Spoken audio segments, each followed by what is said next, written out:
CrateDB supports full-text search over text data with Lucene.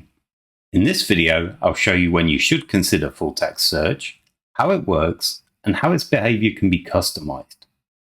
We will, of course, also examine some full-text search queries using our Chicago neighborhood dataset.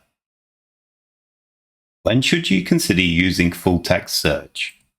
When you have lots of semi or unstructured data and you want to query for terms and phrases in that data.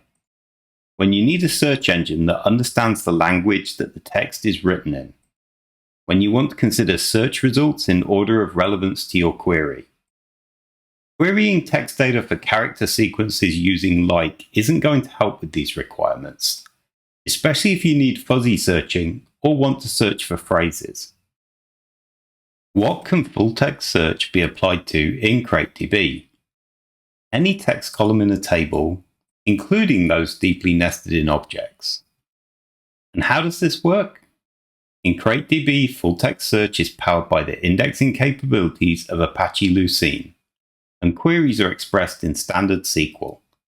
Full-text search queries can also be combined with the querying and filtering by other data types.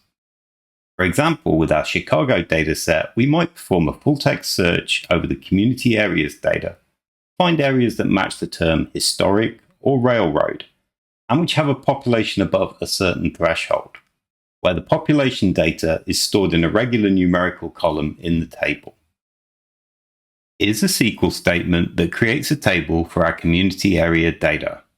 As part of the dataset, we have a textual description of each area that we're storing as the field description inside the details object.